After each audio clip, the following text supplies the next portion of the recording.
Hello and welcome, my dear friends. Today we are going to talk about the essay paper in UPSC. Now, in this particular essay paper, there are certain things we have to keep in mind. So, before we discuss all those things, let us first see that what all essays have been asked in this year's paper. See, in section A, 4 essays have been asked. Out of these 4, one has to be written. The first one is the process of self-discovery has now been technologically outsourced. This is the first essay. Second one is your perception of me is a reflection of you. My reaction to you is an awareness of me. This is the second essay. Third essay says philosophy of wantlessness is utopian while materialism is a chimera. This is the third. Fourth one is the real is rational and the rational is real. These are the 4 essays which have been asked in section A. Out of these 4, one has to be written. Then section B, again there are 4 essays. Hand that rocks the cradle rules the world. Second is what is research but a blind date with knowledge. Third is history repeats itself, first as a tragedy, second as a farce. And the last one is there are better practices to best practices. Now here we have to understand one thing, that in 3 hours you have to write 2 essays. So balancing these 2 essays are very important. First thing is that you should not take more than roughly 130 minutes for one particular essay, because if you write say 145 minutes for a particular essay and then the second essay will be left with only 1 hour and 15 minutes, and therefore your balance quantitatively will be disturbed. So this is the first thing you have to be very careful about. So there has to be a sort of equity between these 2 essays as far as time allotment is concerned, as far as length of the essay is concerned. This is the first thing that you have to keep in mind. The second one is that you should not be repetitive in your essays, because you have to write the first essay and you have to write the second essay. So the style of writing should not be the same, and therefore you have to just see that whether you are being able to maintain, one is the time, and second one is not making repetitive sentences or repetitive kinds of things in your both the essay papers. So therefore we have to be very much alert while writing this particular essay paper. Let us take one particular essay and then we'll be able to understand that what all are required in your essay paper. Just see in all these 4 plus 4, 8 essays, most of the essays are basically philosophical. There's a bit of philosophical touch in almost all the essays. So first you have to make a segregation when you are preparing for your essay. Before you go for your actual essay paper in UPSC, when you are preparing for essay writing at your residence or in your coaching centers, wherever you are preparing, you have to make a distinction first. One is your optional paper. Supposing your optional paper, this is one. Second is your essay, and third one is ethics.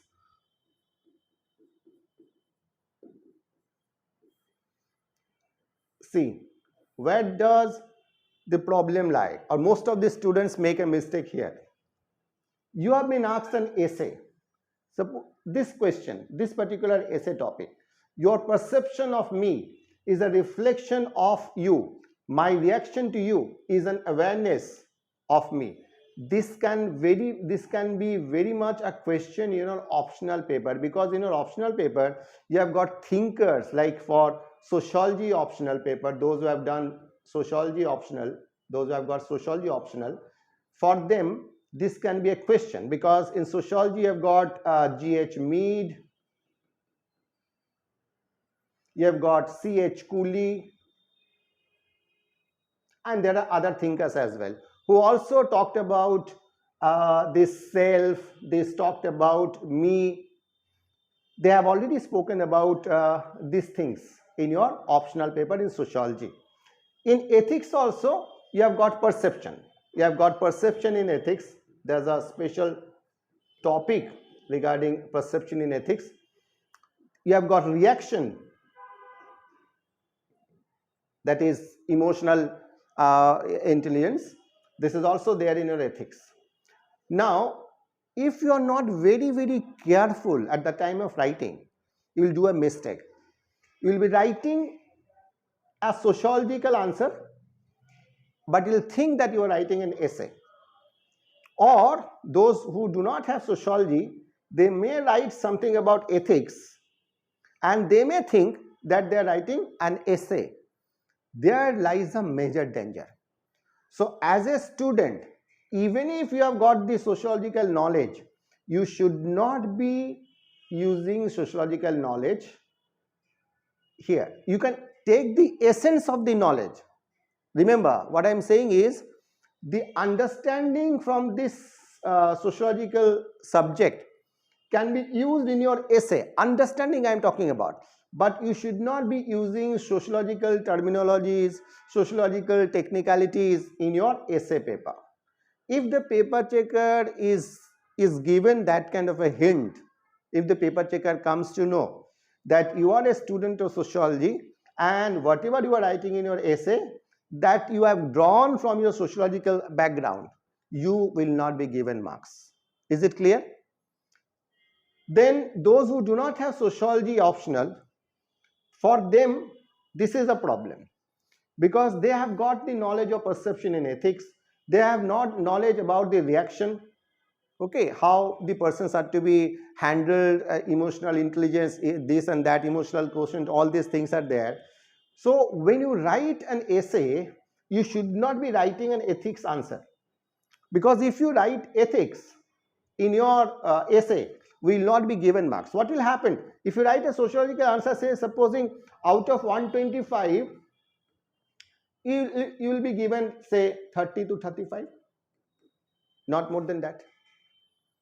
And here also the same thing will happen. For in one essay you will get 30 to 35. You will think that you are writing a very good essay, but actually you are writing either a sociological answer or an answer which is very much an answer for your ethics. So you should not be doing these things.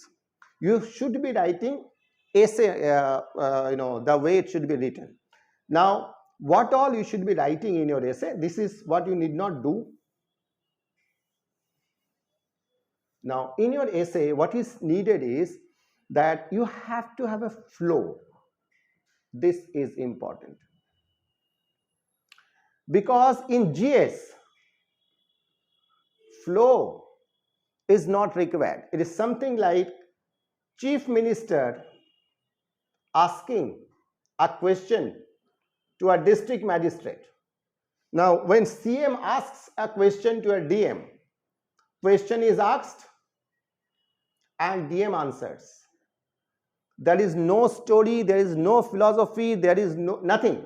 Whatever question has been asked, DM has to reply. मतलब CM ने जो कुछ भी पूछा है DM से, DM उसका जवाब देना है डीएम को. यहाँ पे कोई कहानी नहीं चलेगा, कोई फिलोसफी नहीं चलेगा. अगर सीएम ने कुछ पूछा है तो डीएम को एज इट इज जवाब देना है. अगर एज इट इज जवाब दे पा रहा है डीएम तो वो हो गया जीएस, जनरल स्टडीज. इसलिए आपने देखा होगा जीएस के क्वेश्चंस में सीधा सीधा आंसर लिखना पड़ता है. वहां पे कहानी नहीं चलेगा, स्टोरी नहीं चलेगा, फिलोसफी नहीं चलेगा. लेकिन ये जो एसे जो है, एसे इज समथिंग एल्स. एसे का मतलब ये हो गया कि कोई एक इशू है, इसके बारे में बताना है. without using the technicalities or different jargons of different books, आपको एक फ्लो मेंटेन करना है, just like a story, different angles. कोई एक इशू है, उसका डिफरेंट एंगल आपको उसमें टच करना है। जैसे अगर पॉवर्टी के ऊपर कोई ऐसे आता है तो पॉवर्टी के बहुत सारे एंगल्स हो सकते हैं। इकोनॉमिक एंगल हो सकते हैं, एक ज्योग्राफी का एक एंगल हो सकता है पॉवर्टी, पॉलिटिकल एंगल एक बन सकता है, फिर एक एंगल सोशोलॉजिकल भी बन सकता है आपका। हिस्ट्री में से भी हम ड्रॉ कर सकते हैं historical reasons behind poverty. There are so many reasons which can be found out, means there are different angles, बहुत सारे एंगल्स हैं, बहुत सारे लेयर्स हैं, वो सब हमें इसमें लिखना पड़ेगा। Therefore, आपका जो परसेप्शन है regarding the essay, that is like this. आपको एक flowing water, flowing river type essay होगा।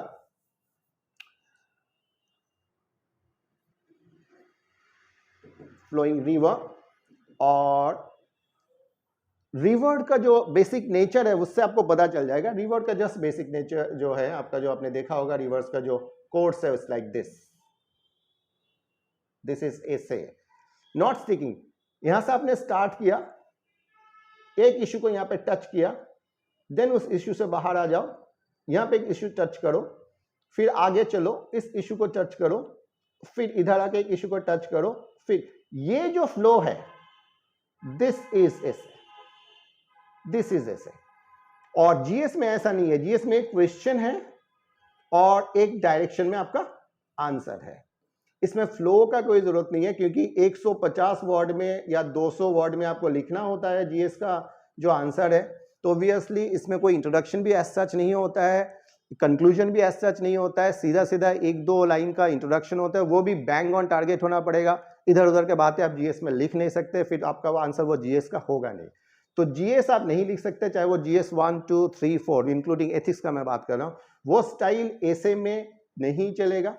ऐसे में आपको ये फ्लो मेंटेन करना पड़ेगा, जिसमें आपके पास स्कोप है इस ऐसे को। इट्स जस्ट लाइक जैसे एक इस टाइप के एक वाइट बोर्ड है, आपके पास कलर्स हैं, आपके पास ब्रश है, जैसे मर्जी आप पेंटिंग बनाइए, जो मर्जी कलर आप यूज कीजिए।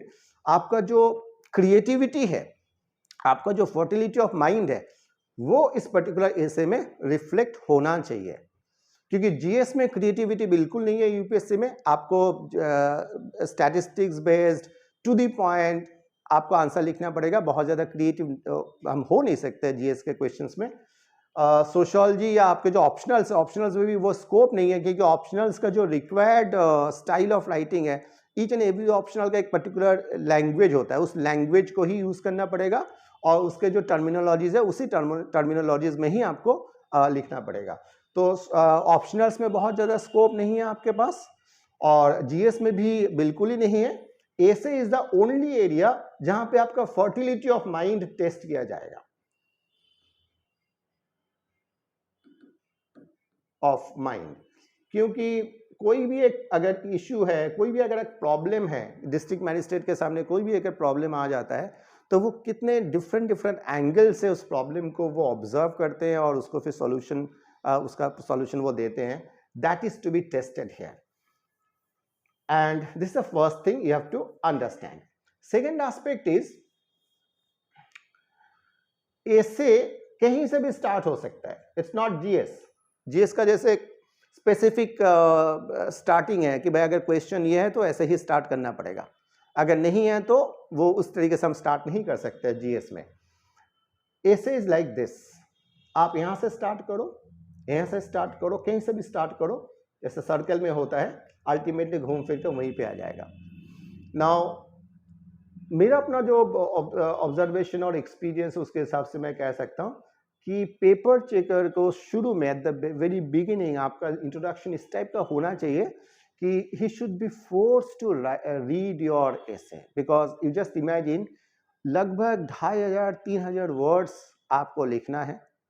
अब पेपर चेकर को पढ़ना पड़ेगा, there are thousands of students, तो पेपर चेकर के पॉइंट ऑफ व्यू से सोचो, अगर आपका आंसर में वो पंच नहीं है, अगर आपका इंट्रोडक्शन बहुत ही बोरिंग है, अगर वो पेपर चेकर को वो नहीं कर रहा है, मतलब इन्फ्लुएंस नहीं कर पा रहा है आपका आंसर, या आप पेपर चेकर को मज़ा नहीं आ रहा आपका आंसर पढ़ने के बाद, तो डेफिनेटली आपको मार्क्स नहीं मिलेगा. तो what you need to do, your style of writing is very important.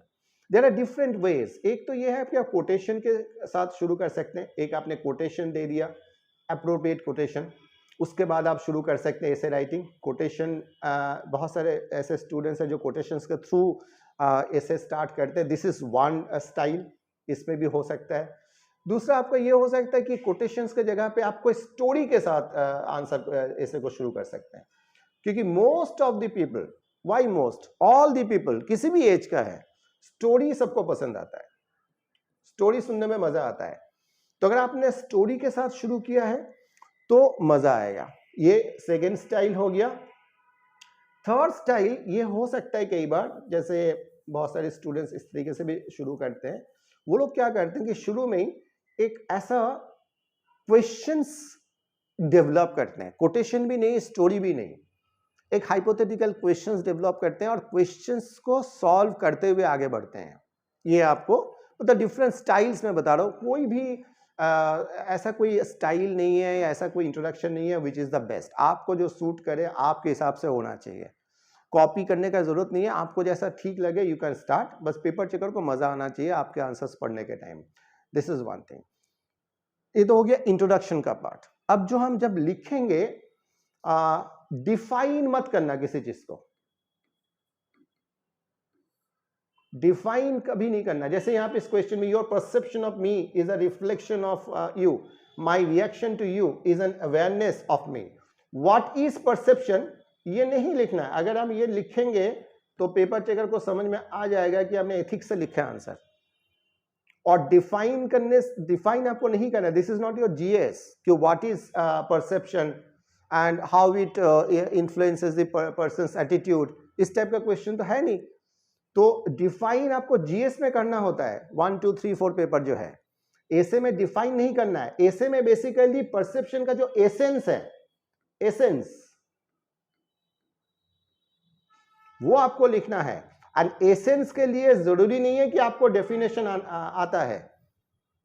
There are so many things जिसको आप डिफाइन नहीं कर सकते हैं, बट एसेंस आपको पता है. For example respect, you may not define it, what is respect, but what is the essence of respect that you know very well, because you are respecting your parents, maybe your the small brothers and sisters, they are respecting you.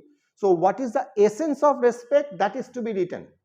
मैं ये इसलिए कह रहा हूं, बहुत ही important है इसको समझना कि सिविल सर्वेंट का जो रोल है, that is creating something out of nothing. ये वन ऑफ द रोल्स में से है, एक इंपॉर्टेंट रोल है, creating something out of nothing.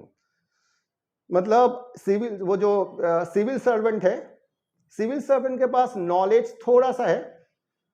जब सीएम के तरफ से कोई क्वेश्चन आया या कोई भी पॉलिटिकल मास्टर्स ने क्वेश्चंस पूछा, इस नॉलेज को यूज किया और यूज करके ये जो पॉलिटिकल मास्टर्स को समझा दिया या सेटिस्फाई कर दिया. ये जो creating something out of nothing, this is the hallmark of a civil servant. यहीं पे डिफरेंस हो जाता है एक सिविल सर्वेंट और एक नॉन सिविल सर्वेंट में. मतलब जो सिविल सर्वेंट का जो एटीट्यूड है towards the job and a non civil servant का जो एटीट्यूड है टुवर्ड्स द जॉब, यहीं पे डिफरेंस है. सिविल सर्वेंट से कुछ भी आप पूछ लो, हो सकता है उसके पास नॉलेज थोड़ा कम है, बट वो कुछ ना कुछ तरीका बता ही देगा. एंड आपने देखा होगा यूपीएससी के जो होल सिलेबस है, जिस तरीके से सिलेबस को इन लोगों ने बनाया है, आपके अंदर अगर आप सीरियसली पढ़ाई करते हैं तो वो धीरे धीरे डेवलप हो जाता है, आपके अंदर आ जाता है, creating something out of nothing.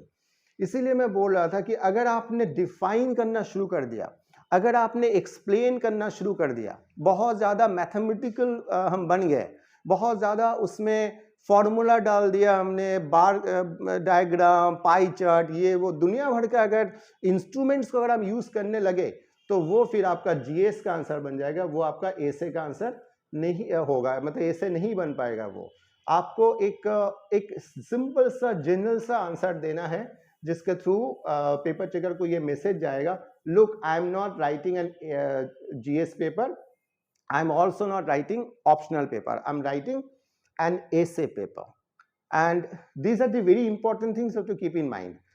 Number one, आपको ऑप्शनल का नॉलेज डायरेक्टली यूज नहीं करना है, एसेंस यूज कर सकते हैं। एथिक्स का जो नॉलेज है उसका जो एसेंस है आप यूज कर सकते हैं, बट एथिक्स का जो टर्म्स है, टर्मिनोलॉजीज है, जो डेफिनेशंस है, जो एक्सप्लेनेशंस है, उसको एज इट इज कोट मत करना। एक दो जगह पे चलो हो सकता है for this flow you can do that, but ऐसा नहीं है कि हर पैराग्राफ में या एक दो पैराग्राफ में आपने दो तीन थिंकर्स का नाम लिख दिया, इधर उधर का थिंकर्स का नाम लिख दिया, कोई डेफिनेशन लिख दिया, आपको लगेगा कि आपने बहुत अच्छा आंसर लिखा है ऐसे का, बट वो ऐसे नहीं है। वो स्कूल में या कॉलेज में जब हम ऐसे लिखते थे तो उस समय वो ऐसे हमारे लिए बहुत बढ़िया होता था, बट यूपीएससी में वो नहीं है। इसीलिए आपने देखा होगा 4 + 4 8 ऐसे दिया गया है। उनको नॉलेज से कोई लेना देना नहीं है, अगर नॉलेज वो उनको टेस्ट करना है तो एक ही कोई ऐसे वो देंगे और बोलेंगे इसमें लिखो, जैसे जीएस में होता है 20 क्वेश्चन सबके लिए, सभी को लिखना है, उनको नॉलेज नहीं देखना है ऐसे में, नंबर 1।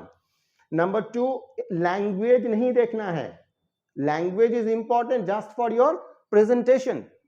आपको फ्लावरी इंग्लिश नहीं लिखना है, इडियम्स एंड फ्रेजेस बिल्कुल मना है ऐसे में, बेगर्स इंग्लिश लिखना है, एकदम सिंपल इंग्लिश जो सबको समझ में आए।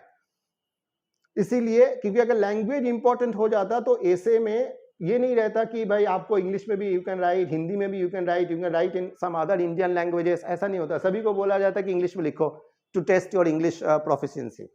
तो language is not important, language is important only to the extent of expressing your thoughts, only that much. Idioms and phrases मना है, बहुत ज्यादा हाई फाई इंग्लिश, ऐसा वर्ड जो किसी ने सुना नहीं है, आपको आता है, नहीं लिखना। बहुत ज्यादा कॉम्प्लिकेटेड सेंटेंस नहीं बनाना है, सिंपल, क्योंकि आपको पता है ना पॉलिटिकल मास्टर्स एंड पब्लिक दोनों के बीच आपका रोल है, सिविल सर्वेंट का लिंकिंग पिन।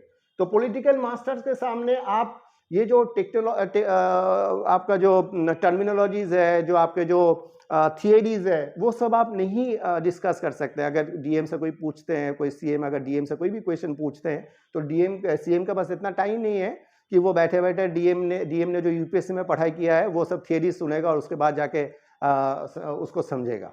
तो यहाँ पे पॉलिटिकल मास्टर्स को आप नहीं बता सकते वो सब चीजें, this is one. Secondly, public के साथ आपको डील करना है और पब्लिक को कुछ नहीं आता, आपको पता है, क्योंकि you have done UPSC, everybody has not done UPSC. तो पब्लिक के सामने थियरी नहीं बताना है आपको, चाहे वो इकोनॉमिक्स है या सोशियोलॉजी है। तो ये दोनों चीजें आपको अवॉइड करना है आपके एसेज में। Essay should be very simple, just like you are talking to a small kid, so that he or she can understand. So that is all for today for your essay, and we'll pick up one particular essay in our next class, so that I'll be able to explain more about the other aspects of essay. Thank you.